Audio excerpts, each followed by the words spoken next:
नमस्कार दोस्तों। आज जो कहानी मैं आपको सुनाने जा रहा हूँ, इस कहानी के लेखक हैं रविंद्रनाथ टैगोर और शीर्षक है अनाथ। तो चलिए शुरू करते हैं। अनाथ। गांव के किसी एक अभागिनी के अत्याचारी पति के तिरस्कृत कर्मों की पूरी व्याख्या करने के बाद पड़ोसिन तारामती ने अपनी राय संक्षेप में प्रकट करते हुए कहा, आग लगे ऐसे पति के मुंह में। सुनकर जयगोपाल बाबू की पत्नी शशिकला को बहुत बुरा लगा और ठेस भी पहुंची।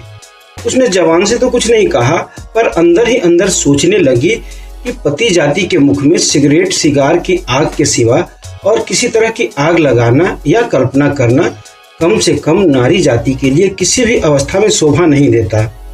शशिकला को गुमसुम बैठा देखकर कठोर हृदय तारामती का उत्साह दो गुना हो गया।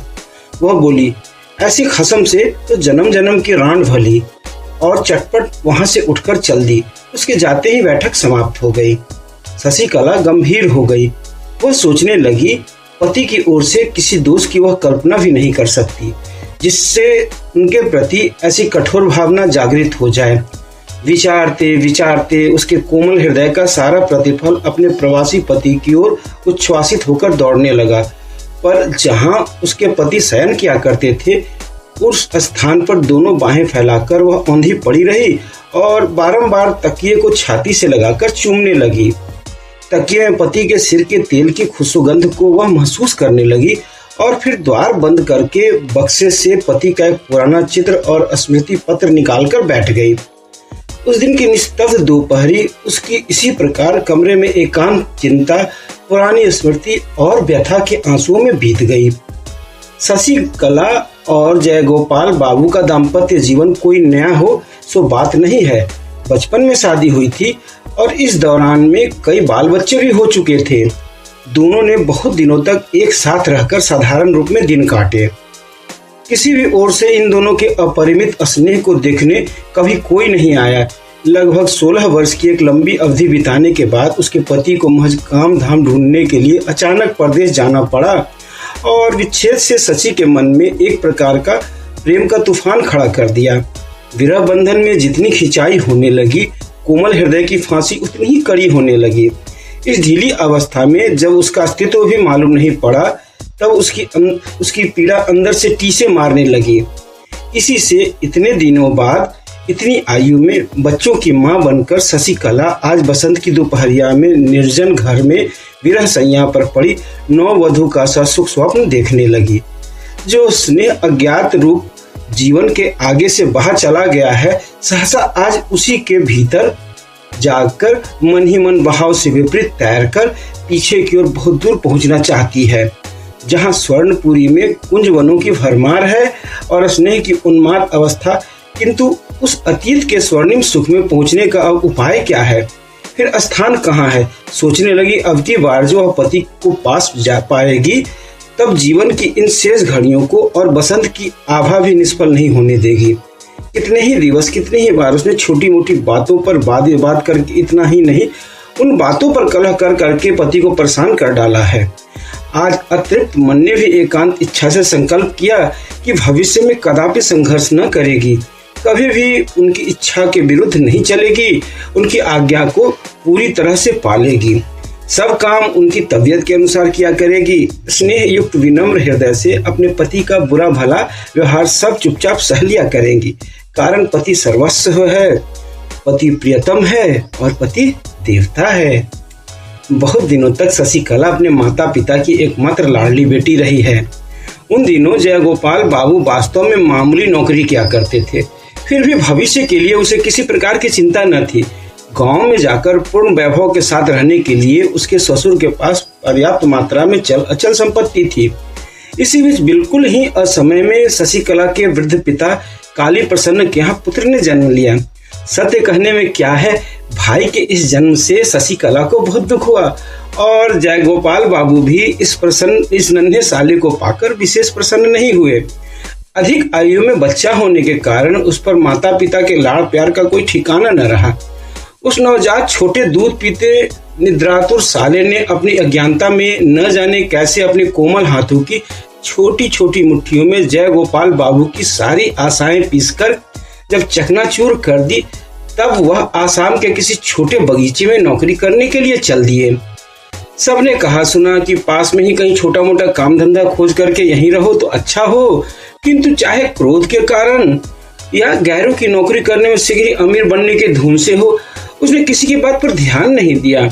शशि को बच्चों के साथ उसके मायके में छोड़कर वह आसाम चला गया।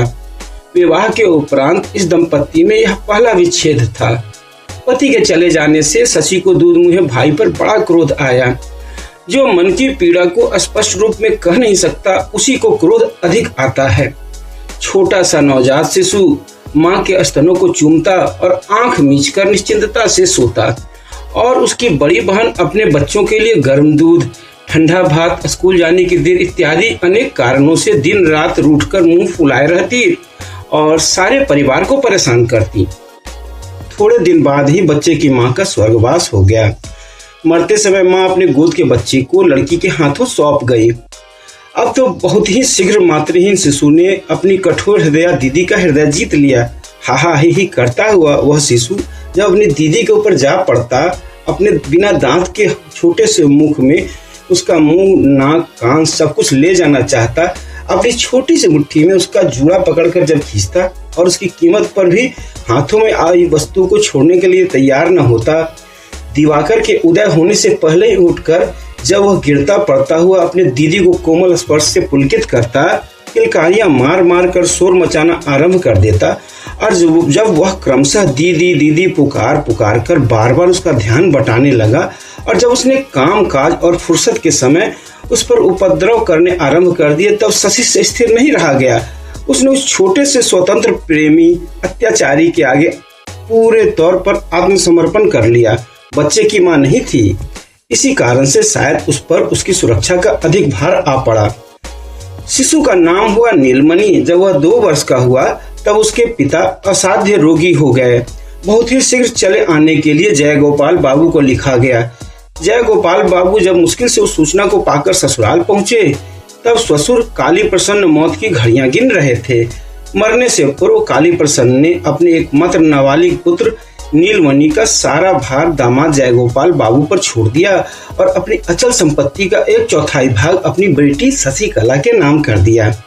इसलिए अचल चल संपत्ति की सुरक्षा के लिए जयगोपाल बाबू को आसाम की नौकरी छोड़कर ससुराल चले आना पड़ा। बहुत दिनों के बाद पति पत्नी में मिलन हुआ।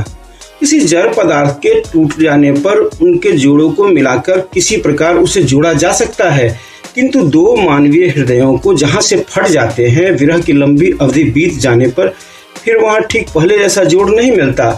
कारण हृदय सजीव पदार्थ है, क्षणों में उसकी परिणति होती है और क्षण में ही परिवर्तन। इस नए मिलन पर शशि के मन में अब की बार नए ही भावों का श्री गणेश हुआ, मानो अपने पति से उनका पुनः विवाह हुआ हो। पहले दाम्पत्य में पुरानी आदतों के कारण जो एक नई जड़ता सी आ गई थी, विरह के आकर्षण से वह एकदम टूट गई और पति को मानो उसने पहले की अपेक्षा कहीं अधिक पूर्णता के साथ पा लिया। मन ही मन उसने संकल्प किया कि चाहे कैसे ही दिन बीते, वह पति के प्रति उद्दीप्त स्नेह की उज्ज्वलता को तनिक भी म्लान न होने देगी। किंतु इस नए मिलन में जयगोपाल बाबू के मन की दशा कुछ और ही हो गई। इससे पूर्व जब दोनों विच्छेद रूप से एक साथ रहा करते थे, तब पत्नी के साथ उसके पूरे स्वार्थ और विभिन्न कार्यों में एकता का संबंध था। जब पत्नी के साथ उसके जीवन का एक नित्य सत्य हो रही थी और जब वह उसे पृथक करके कुछ करना चाहते थे, तो दैनिक चर्या की राह में चलते चलते अवश्य उनका पांव अकस्मात गहरे गर्त में पड़ जाता। उदाहरणतः कहा जा सकता है कि प्रदेश जाकर पहले पहल वह बड़ी भारी मुसीबत का शिकार हो गए। वहां उन्हें ऐसा प्रतीत होने लगा मानो अकस्मात उन्हें किसी ने गहरे जल में धक्का दे दिया है। लेकिन क्रमशः उनके इस विच्छेद में नए कार्य को ठेकली लगा दी गई। केवल इतना ही नहीं, अपितु पहले जो उनके कार्य दिन व्यर्थ आलस्य में कट जाया करते थे, उधर 2 वर्षों से अपनी आर्थिक स्थिति सुधारने की कोशिश के रूप में उनके मन में एक प्रकार की जबरदस्त क्रांति का उदय हुआ। उनके मन के सम्मुख मालदार बनने की एकनिष्ठ इच्छा के सिवा और कोई चीज नहीं थी। इस नए उन्माद की तीव्रता के आगे पिछला जीवन उनको बिल्कुल ही सारहीन सा दृष्टिगत होने लगा। नारी जाति की प्रवृत्ति में खास परिवर्तन ले आता है स्नेह, और पुरुष जाति की प्रकृति में कोई खास परिवर्तन होता है तो उसकी जड़ में रहती है कोई न कोई दुष्ट प्रवृत्ति। जयगोपाल बाबू 2 वर्षों बाद आकर पत्नी से मिले तो उन्हें हूबहू पहली सी पत्नी नहीं मिली। उनकी पत्नी शशि के जीवन में उनके नवजात साले ने एक नई ही परिधि स्थित कर दी है, जो पहले से भी कहीं अधिक विस्तृत और संकीर्णता से कोसों दूर है। शशि के मन के इस भाव से वह बिल्कुल ही अनभिज्ञ थे और न ही इससे उनका मेल ही बैठता था। शशि अपने इस नवजात शिशु के स्नेह में से पति को भाग देने का बहुत यत्न करती, पर उसमें इसे सफलता मिली या नहीं कहना कठिन है। शशि नीलमणि को गोदी में उठाकर हंसती हुई पति के सामने आती और उनकी गोदी में देने की चेष्टा करती, किंतु नीलमणि पूरी ताकत के साथ दीदी के गले से चिपट जाता और अपने संबंध की तनीफ परवाह न करके दीदी के कंधे से मुंह छिपाने का प्रयत्न करता। शशि की इच्छा थी कि उसके इस छोटे से भाई को मन बहलाने की जितनी ही प्रकार की विद्या आती है सब की सब बहनोई के आगे प्रकट हो जाए, लेकिन न तो बहनोई ने इस विषय में कोई आग्रह दिखाया और न ही साले ने कोई दिलचस्पी दिखाई। जयगोपाल बाबू की समझ में यह बिल्कुल न आया कि इस दुबले पतले चौड़े माथे वाले मनहूस सूरत काले कलूटे बच्चे में ऐसा कौन सा आकर्षण है जिसके लिए उस पर प्यार कितनी फिजूल खर्च की जा रही है। प्यार की सूक्ष्म से सूक्ष्म बातें नारी जाति चट से समझ जाती हैं। शशि तुरंत ही समझ गई कि जयगोपाल बाबू को नीलमणि के प्रति कोई खास रुचि नहीं है। वह शायद मन से उसे चाहते भी नहीं है। तब से वह अपने भाई को बड़ी सतर्कता से पति की दृष्टि से बचाकर रखने लगी।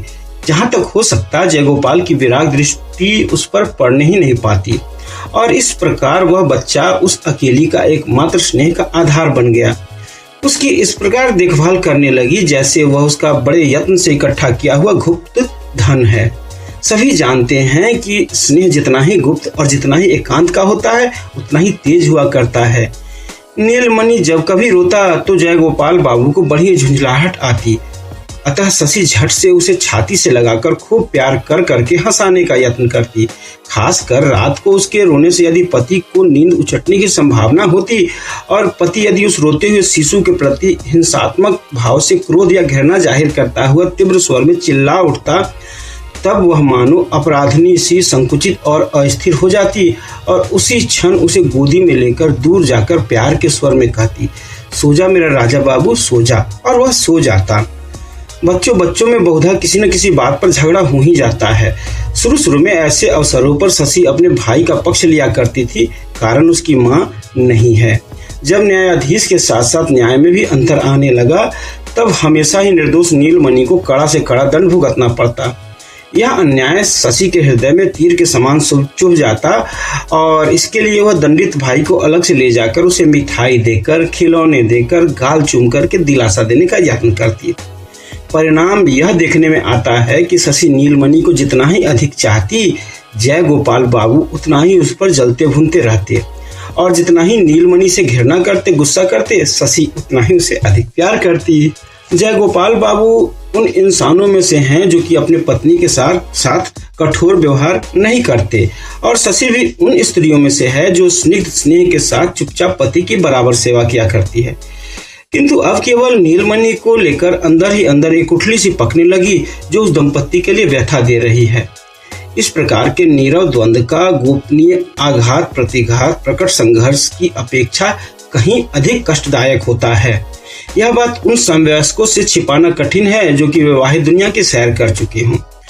नीलमणि की सारी देह में केवल सिर ही सबसे बड़ा था और देखने में ऐसा प्रतीत होता जैसे विधाता ने एक खोखले पतले बांस में फूंक मारकर ऊपर के हिस्से पर एक खंडिया बना दी है। डॉक्टर भी अक्सर भय प्रकट करते हुए कहा करते कि लड़का उस ढांचे के समान ही निकम्मा साबित हो सकता है। बहुत दिनों तक उसे बात करना और चलना नहीं आया। उसके उदासीन गंभीर चेहरे को देखकर ऐसा प्रतीत होता कि उसके माता पिता अपनी वृद्धावस्था की सारी चिंताओं का भार इसी नन्हे से बच्चे के माथे पर लाद गए हों। दीदी के यत्न और सेवा से नीलमणि ने अपने भय का समय पार करके 6ठे वर्ष में पदार्पण किया। कार्तिक में भैया दूज के दिन शशि ने नीलमणि को एक नए बढ़िया वस्त्र पहनाए, खूब सज धज के साथ बाबू बनाया और उसके विशाल माथे पर टीका करने के लिए थाली सजाई। भैया को पटरे पर बिठाकर अंगूठे में रूली लगाकर टीका लगा ही रही थी कि इतने में पूर्वोक्त मुंहफट पड़ोसिन तारा आ पहुंची और आने के साथ ही बात में शशि के साथ लड़ना आरंभ कर दी। वह कहने लगी, हाय हाय छिपे छिपे भैया का सत्यानाश करके ठाठ बाट से लोग दिखाऊ टीका करने से अब क्या फायदा। सुनकर शशि पर एक साथ आश्चर्य, क्रोध और वेदना की दामनी सी टूट पड़ी। अंत में उसे सुनना पड़ा कि वे दोनों औरत मर्द मिलकर सलाह करके नाबालिग नीलमणि की अचल संपत्ति को मालगुजारी वसूली में नीलाम करवाकर पति के फुफेरे भाई के नाम खरीदने की साजिश कर रहे हैं। शशि ने सुनकर कोसना शुरू किया, जो लोग इतनी बड़ी झूठी बदनामी कर रहे हैं, भगवान करे उनकी जीभ जल जाए। और आंसू बहाती हुई वह सीधे पति के पास जा पहुंची और उनसे सब बातें कह सुनाई। जय गोपाल बाबू ने कहा, आजकल के जमाने में किसी का भरोसा नहीं किया जा सकता। उपेंद्र मेरा सगा फुफेरा भाई है, उस पर सारी अचल संपत्ति का भार डालकर मैंने निश्चित था। उसने कब मालगुजारी नहीं भरी और कब नीलाम में हासिलपुर खरीद लिया, मुझे कुछ पता ही नहीं लगा। शशि ने आश्चर्य के साथ पूछा, तुम नालिश नहीं करोगे? जय गोपाल बाबू ने कहा, भाई के नाम नालिश कैसे करूं? और फिर नालिश करने से कुछ फल भी तो नहीं निकलेगा, गार्ड से रुपए पैसे की बर्बादी और होगी। पति की बात पर भरोसा करना शशि का कर्तव्य है, किंतु वह किसी भी तरह भरोसा न कर सकी। तब फिर उसकी अपनी सुख की घर गृहस्थी और स्नेह का दाम्पत्य जीवन सब कुछ सहसा भयानक रूप में उसके समक्ष आ खड़ा हुआ। जिस घर द्वार को वह अपनी आश्रय समझ रही थी, अचानक देखा कि उसके लिए वह एक निष्ठुर फांसी बन गया है। इसने चारों ओर से उन दोनों भाई बहनों को घेर रखा है। वह अकेली अबला है, असहाय नीलमणि को कैसे बचाए उसकी कुछ समझ में नहीं आया। जैसे जैसे वह सोचने लगी, वैसे वैसे भय और घृणा से पड़े संकट में पड़े अबोध भाई पर उसका प्यार बढ़ता ही गया। उसका हृदय ममता और आंखें आंसुओं से भर आई। वह सोचने लगी कि यदि उसे उपाय मालूम होता तो वह लाट साहब के दरबार में जाकर अपनी अर्जी दिलवाती, और वहां से भी कुछ न होता तो महारानी विक्टोरिया के पास खत भेजकर अपने भाई की जायदाद अवश्य बचा लेती और महारानी साहिबा नीलमणि के वार्षिक 758 रुपए के लाभ की जायदाद हासिलपुर कदापि नहीं बिकने देती। इस प्रकार शशि जबकि सीधा महारानी विक्टोरिया के दरबार में न्याय करा के अपने फुफेरे देवर को ठीक करने का उपाय सोच ही रही थी, तभी सहसा नीलमणि को तेज बुखार चढ़ आया और ऐसा दौरा पड़ने लगा कि हाथ पांव तन गए और बार बार बेहोश होने लगा। जय गोपाल ने गांव के एक देसी काले डॉक्टर को बुलवाया। शशि ने अच्छे डॉक्टर के लिए प्रार्थना की तो जय गोपाल बाबू ने उत्तर दिया, क्यों, मोतीलाल क्या बुरा डॉक्टर है? शशि तो तब उसके पांव पर गिर गई और अपनी सौगंध खिलाकर भयभीत हिरनी की तरह निहारने लगी। तब जय गोपाल बाबू ने कहा, अच्छा शहर से डॉक्टर बुलवाता हूँ, ठहरो। शशि नीलमणि को छाती से चिपकाए पड़ी रही। नीलमणि भी एक पल के लिए भी उसे आंखों से ओझल नहीं होने देता। भय खाता कि उसे धोखा देकर दीदी उसकी कहीं चली न जाए और इसलिए वो उससे सदा चिपटा रहता, यहाँ तक कि सो जाने पर भी पल्लू कदापि न छोड़ता। सारा दिन इसी तरह बीत गए। सांझ के समय दिया बाती के समय जय गोपाल बाबू ने आकर कहा, शहर का डॉक्टर नहीं मिला, वहाँ कहीं दूर मरीज देखने गया है, और इसके साथ ही यह भी कहा कि मुकदमे के कारण मुझे अभी समय बाहर जाना पड़ रहा है। मैंने मोतीलाल से कह दिया है, दोनों वक्त आकर ठीक प्रकार से देखभाल कर लिया करेगा। रात को नीलमणि अंट-शंट बकने लगा। भोर होते ही शशि और कुछ भी न सोचकर खुद रोगी भाई को लेकर नाव में बैठ कलकत्ता के लिए चल दी। कलकत्ता जाकर देखा कि डॉक्टर घर पर ही है, कहीं नहीं गए हैं। भले घर की स्त्री समझकर डॉक्टर ने झटपट उसके लिए ठहरने का प्रबंध कर दिया और उसकी मदद के लिए एक अधेड़ विधवा को नियुक्त कर दिया। नीलमणि का इलाज चलने लगा। दूसरे ही दिन जयगोपाल बाबू भी कलकत्ता आधम के मारे गुस्से के आग बबूला होकर उसने शशि को तत्काल ही घर लौटने का हुक्म दिया।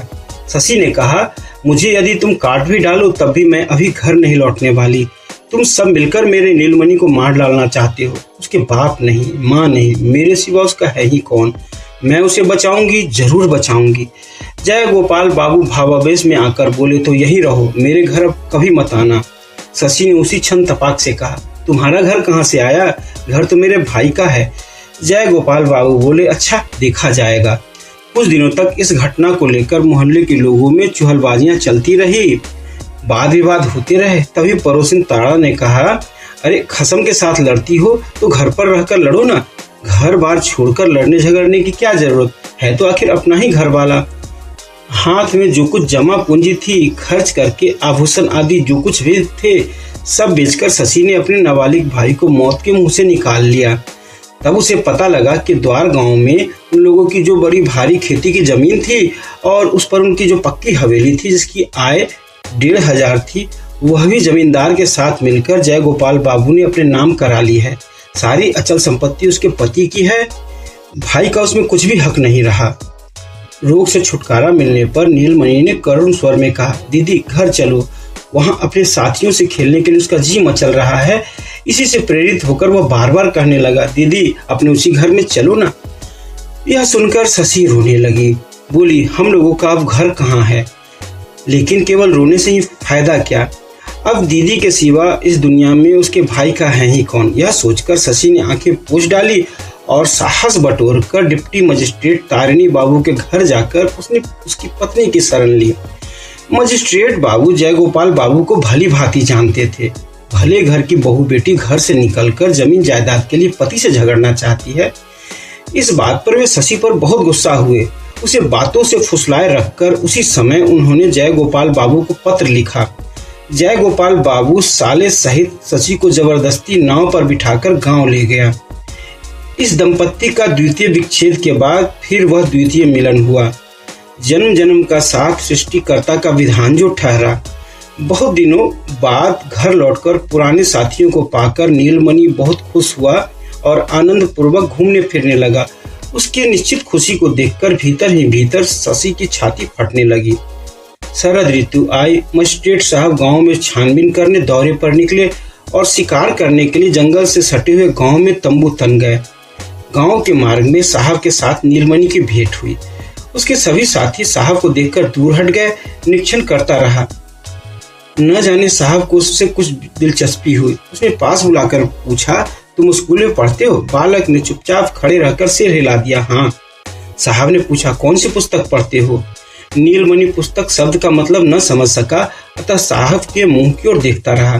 घर पहुंचकर नीलमणि ने साहब के साथ अपने इस परिचय की बात खूब उत्साह के साथ दीदी को बताई।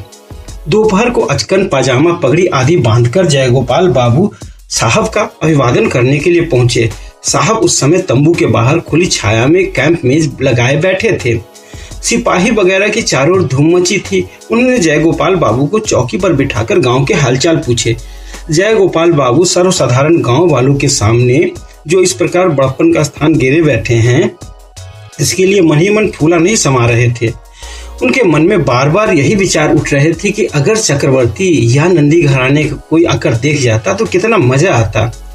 इतने में नीलमणि को साथ लिए घूंघट ताने एक स्त्री सीधी साहब के पास आकर खड़ी हो गई और बोली, साहब आपके हाथ में इस अनाथ भाई को सौंप रही हूँ, आप इसकी रक्षा कीजिए।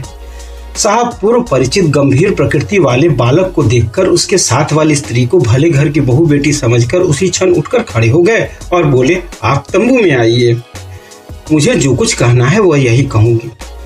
जय गोपाल बाबू का चेहरा फीका पड़ गया और घबराहट के मारे ऐसा हो गया मानो अंगारे पर अचानक उनका पांव पड़ गया हो। गांव के लोग तमाशा देखने के लिए खिसक खिसक कर पास आने की चेष्टा करने लगे। तभी साहब ने बेत उठाया और सब भाग खड़े हुए। तब फिर शशि कला ने अपने अनाथ भाई का हाथ थामते हुए और उस अनाथ बच्चे का सारा इतिहास शुरू से आखिर तक कह सुनाया। जय गोपाल बाबू ने बीच बीच में रुकावट डालने की चेष्टा की, पर साहब ने गरजकर उसे जहां का तहां बिठा दिया। चुप रहो, और वेद के संकेत से उसे चौकी से उठाकर सामने खड़ा होने का हुक्म कर दिया। जय गोपाल बाबू शशि को मन ही मन कोसता हुआ सामने खड़ा रहा और नीलमणि अपनी दीदी से बिल्कुल चिपटकर मुंह बनाए चुपचाप खड़ा सुनता रहा।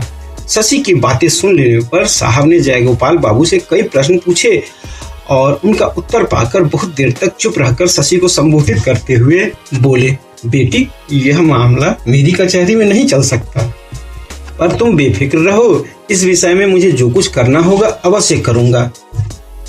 तुम इस अनाथ भाई को लेकर बेधड़क घर जा सकती हो। शशि ने कहा, साहब जब तक इस अनाथ को अपना मकान नहीं मिल सकता तब तक इसे लेकर घर जाने का साहस मैं नहीं कर सकती।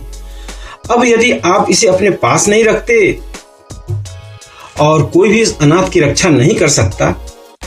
साहब ने पूछा, तब तुम कहाँ जाओगी? शशि ने उत्तर दिया, मैं अपने पति के घर लौट जाऊंगी, मेरी कुछ फिक्र नहीं है। साहब मुस्कुराया और ताबीज बंधे और दुबले पतले गंभीर स्वभाव वाले काले रंग के उस दुखी अनाथ बालक को अपने पास रखने को तैयार हो गया। इसके बाद शशि जब विदा होने लगी तब बालक ने उसकी धोती का छोर पकड़ लिया। साहब ने कहा, बेटा डरो मत, मेरे पास आओ।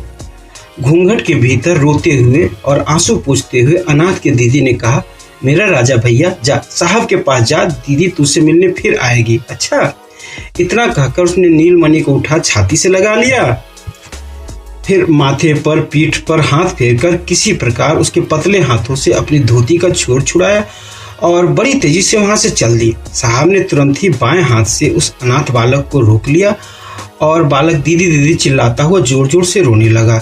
शशि ने एक बार मुड़कर दूर से अपने दाहिने हाथ उठाकर अपनी ओर से उसे चुप होने के लिए सांत्वना दी और अपने टूक टूक हृदय को लेकर और भी तेजी से आगे निकल गई।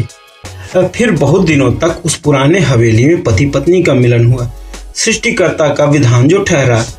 लेकिन यह मिलन अधिक दिन तक न रह सका, कारण इसके कुछ ही दिन बाद एक दिन भोर होते ही गांव वालों ने सुना कि रात को जयगोपाल बाबू की स्त्री हैजे से मर गई और रात ही को उसका अंतिम संस्कार हो गया। विदा के समय शशि अपने अनाथ भाई को वचन दे आई थी कि उसकी दीदी उससे फिर मिलेंगी। पता नहीं उस वचन को वह निभा भी सकी या नहीं। धन्यवाद।